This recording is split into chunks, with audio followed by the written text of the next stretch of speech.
සුබ දවසක් වේවා ඔයාලා හැමදෙනාටම. ඉතින් 2025 10 වෙනි මාසේ 21 වෙනිදා. ඒ කියන්නේ ඊයේ ජපානයේ පළවෙනි වතාවට කාන්තාවක් අගමැති තුමියක් බවට පත් වුණා. ඒ කියන්නේ අගමැති තුමිය බවට පත් වුණා. ඉතින් මෙතුමිය ගොඩාක් විදේශිකයන්ට රූල්ස් අරන් යනවා කියන එක ඔයාලා දන්න කාරණාවක්. ඉතින් දැනටමත් එයා ක්‍රියාත්මක කරගෙන යනවා එක දේවල්. ඉතින් එයා ඉස්සරහට ගොඩක් රූල්ස් අලුතෙන් අරන් එන්න බලාපොරොත්තු වෙනවා කියලා තියෙනවා. ඉතින් දැන් මේ පත්වීමත් එක්ක ගොඩක් වෙනස්කම් ජපානය තුල බලන්න ඉස්සරහට හම්බෙයි කියලා හිතනවා. විදේශිකයන්ට මොන වගේ විදිහට බලපායිද කියන එක අපි ඉස්සරහට කතා කරමු.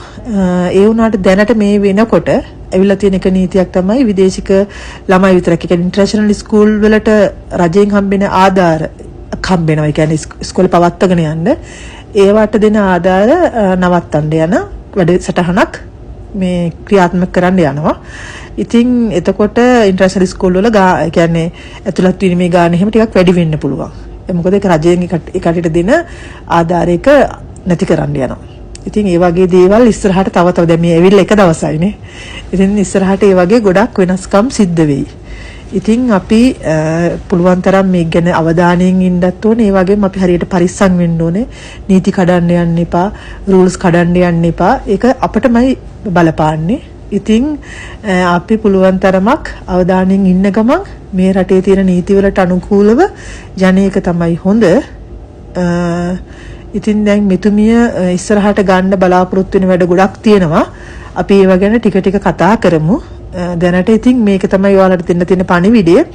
ඉතින් මෙතුමිය තව ගොඩක් කියනවා නේද විදේශික කට්ටිය සරණාගත වීසා එකකින් ඉන්නේ. ඒ කියන්නේ රිෆියුජි වීසා එකකින් ඉන්න කට්ටිය හරියට ඒක චෙක් කරලා අනිවාර්යෙන් අයින් කියන්නේ සරණාගත නොවන කට්ටිය අයින් කරන්න ඕනේ. කියන්නේ රටින් යවන්න ඕනේ හපෝ කියන එක. ඊගාට වීසා නැති කට්ටියට හරියට නීතිය ක්‍රියාත්මක කරන්න ඕනේ කියන එක.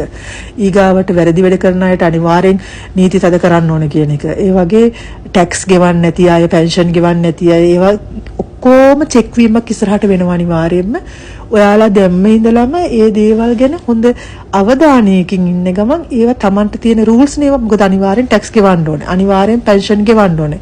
අනිවාර්යෙන්ම ඉන්ෂුරන්ස් එක ගෙවන්න ඕනේ. ඒක සාමාන්‍ය දෙයක්. ඉතින් ඒවා ගෙවන්න නැතුව මෙහෙ ඉන්න හිතනවා නම් ඒකත් ලොකු ප්‍රශ්නයක් ඉතින්නේ. ඒ නිසා ඒ විදිහට යන සිස්ටම් එකට යන්නේක තමයි හොඳ. මොකද නැත්තම් ඉස්සරහට ගොඩාක් වෙනස්කම් සිද්ධ වෙනවා ජපානය තුළ. එතකොට අපි ප්‍රමාද වැඩි වෙන්න පුළුවන්. දැම්ම ඉඳලා අපි ඒකට සූදානම් වෙලා ඒක හරියට කරගෙන ගියොත් අපි එතකොට රූල්ස් කඩන්න නැතුව ගිහින් තිනවා.